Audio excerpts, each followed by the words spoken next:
ہمیں آپس میں سوشل کنٹیکٹ بڑھانا چاہیے، ہمیں ایک دوسرے کے پاس آنا چاہیے، ایک دوسرے کے پاس جانا چاہیے۔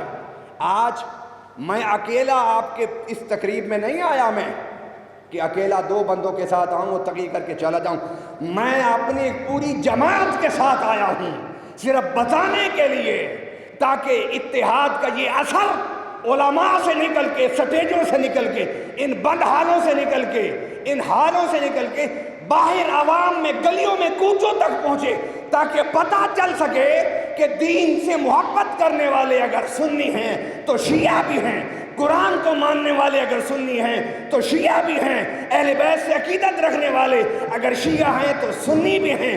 خدا اختلافات کو تھوڑا کرو، تھوڑے اختلافات ہیں، بڑھاؤ گے تو جنگل کی آگ کی طرح پھیل جائے گا۔ آج کراچی سے پشاور تک آگ لگی ہوئی ہے چند لوگوں کی باتوں کی، میں اس کی بھی مذمت کرتا ہوں، اور شیعہ سٹیج سے بھی درخواست کروں گا کہ آپ ان کی باتوں کا مت جواب دیں، مت جواب دیں، مت جواب دیں۔ آپ اپنے کام پر توجہ رکھیے، امت کو جوڑنے کی محنت کو جاری رکھیے۔ مجھے بھی اس کراچی کی کانفرنس کی صدائیں میرے کان میں بھی گونجی ہیں۔ یاد رکھیے، ہم سنی ہوں یا شیعہ ہوں، ہم ایک محلے میں رہتے ہیں، ہم ایک وطن میں رہتے ہیں، ایک صوبے میں رہتے ہیں، ایک شہر میں رہتے ہیں، ایک علاقے میں رہتے ہیں۔ خدا نہ خواستہ اگر یہ آگ بھڑکتی ہے تو پھر ہم 35 سال پیچھے چلے جائیں گے۔ خدا کے لیے انہی لڑائیوں اور جھگڑوں کی وجہ سے آج سیکولر طاقتیں ہمارے سر پر یہ تاج سجاتی ہیں کہ ملک کو ہم نے برباد کیا۔ مذہبی لڑائیوں کی وجہ سے، فسادات کی وجہ سے ہمیں آج شعور کے ساتھ آگے بڑھنا ہوگا۔ علماء کو، خطباء کو، شیعہ علماء کو، سنی علماء کو شعور کے ساتھ آگے بڑھنا ہوگا، اور اس امت کو آنے والی آگ سے بچانا ہوگا۔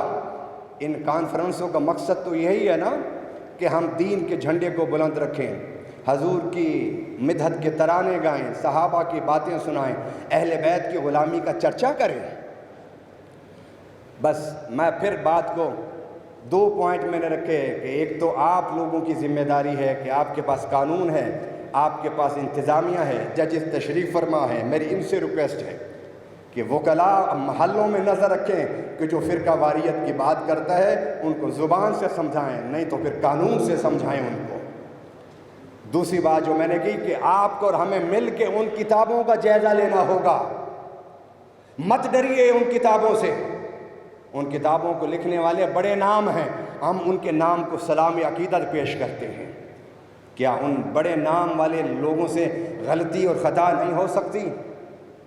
یہاں تو بات ہوتی رہی، اس ملک میں بات ہوتی رہی کہ سیدہ خاتون جنت نعوذ باللہ خطا پر تھیں۔ ارے جس ملک میں سیدہ کائنات کے بارے میں یہ بکواس ہو سکتی ہے، وہاں آپ کے اور ہمارے احادیث کی کتابوں کو لکھنے والوں کے حوالے سے تحقیق نہیں ہو سکتی؟ جہاں خطا کا احتمال بھی نہیں، وہاں احتمال کی باتیں ہوتی ہیں۔ عام انسان تو خطا کرتا ہے، کر سکتا ہے۔ میرا عقیدہ یہ ہے کہ سیدہ کائنات سلام اللہ علیہا پیدائش سے لے کر آخری دن تک ہر قسم کی خطا سے معصوم تھی۔